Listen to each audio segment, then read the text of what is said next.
కాండము 21వ అధ్యాయము. యెహోవా తాను చెప్పిన ప్రకారం శారాను దర్శించెను.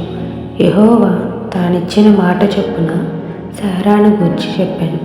ఎట్లనగా, దేవుడు అబ్రహాముతో చెప్పిన నిర్ణయ కాలములో శారా గర్భవతి అయి అతని ముసలితనమందు అతనికి కుమారుని కనెను. అప్పుడు అబ్రహాము తనకు పుట్టిన వాడును తనకు శారా అని కనిన వాడునైన తన కుమారునికి ఇస్సాకు అను పేరు పెట్టెను. మరియు దేవుడు అబ్రహామును ఆజ్ఞాపించిన ప్రకారము అతడు 8 దినముల వాడైన ఇస్సాకు అను తన కుమారునికి సున్నతి చేసెను. అబ్రహాము కుమారుడైన ఇస్సాకు అతనికి పుట్టినప్పుడు అతడు 100 ఏండ్ల వాడు. అప్పుడు శారా, దేవుడు నాకు నవ్వు కలుగు చేసెను, వినువారెల్లా నా విషయమై నవ్వుద్రనెను. మరియు శారా పిల్లలకు స్తన్యమిచ్చునని ఎవరు అబ్రహాముతో చెప్పెను. నేను అతని ముసలితనమందు కుమారుని కంటిని కదా అనెను.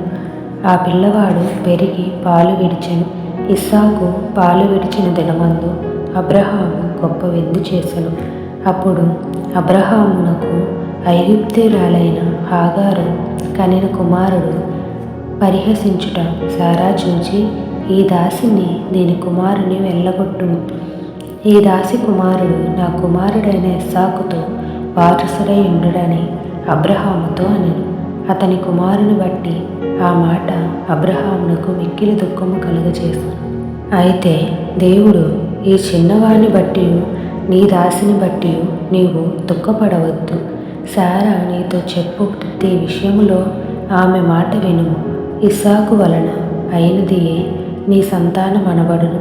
అయినను ఈ దాసి కుమారుడును నీ సంతానమే గనుక అతన్ని కూడా ఒక జనముగా చేసేదనని అబ్రహాముతో చెప్పాను. కాబట్టి తెల్లవారినప్పుడు అబ్రహాము లేచి ఆహారమును నీళ్ల తిత్తిని తీసుకొని ఆ పిల్లవానితో కూడా హాగారునకు అప్పగించి ఆమె భుజము మీద వాటిని పెట్టి ఆమెను పంపివేశెను. ఆమె వెళ్ళి బెయేర్షెబా అరణ్యములో ఇటు అటు తిరుగుచుండెను. ఆ తిత్తిలోని నీళ్ళు అయిపోయిన తరువాత ఆమె ఒక పొద క్రింద ఆ చిన్నవాణ్ణి పడవేసి, ఈ పిల్లవాని చావు నేను చూడలేనని అనుకొని వింటి వేత దూరం వెళ్ళి అతనికి ఎదురుగా కూర్చుండెను. ఆమె ఎదురుగా కూర్చుండి ఎలుగెత్తి ఏడ్చెను. దేవుడు ఆ చిన్నవాని మొరను వినెను. అప్పుడు దేవుని దూత ఆకాశం నుండి హాగారును పిలిచి, హాగారు, నీకేమి వచ్చినది? భయపడకుము.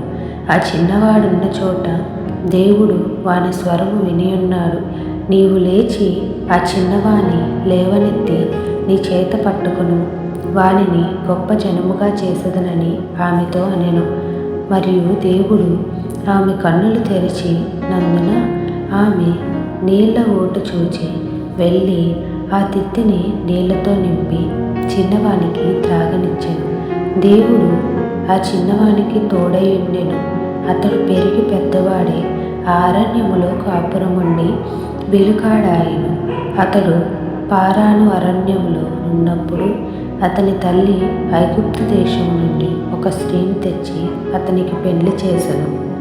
ఆ కాలమందు అబీమెలెకును అతని సేనాధిపతి అయిన ఫీకోలును అబ్రహాముతో మాటలాడి, నీవు చేయు పనులన్నిటిలోనూ దేవుడు నీకు తోడై ఉన్నాడు గనుక నీవు నన్నైనను నా పుత్ర పౌత్రాదులనైనను వంచింపక నేను నీకు చేసిన ఉపకారము చొప్పున నాకును నీవు పరదేశివై ఉన్న ఈ దేశమునకు చేసేదనని దేవుని పేరట ఇక్కడ నాతో ప్రమాణం చేయమని చెప్పెను. అందుకు అబ్రహాము ప్రమాణము చేసేదనెను. అబీమెలెకు దాసులు బలాత్కారముగా తీసుకొనిన నీళ్ల బావి విషయమై అబ్రహాము అబీమెలెకును ఆక్షేపింపగా, అబీమెలెకు, ఈ పని ఎవరు చేసిరో నేను ఎరుగను, నీవును నాతో చెప్పలేదు, నేను నేడే గాని ఈ సంగతి వినలేదు చెప్పగా, అబ్రహాము గొర్రెలను గొడ్లను తెప్పించి అబీమెలెకుకు ఇచ్చెను. వారిద్దరూ ఇట్లు ఒక నిబంధన చేసుకొనిరి.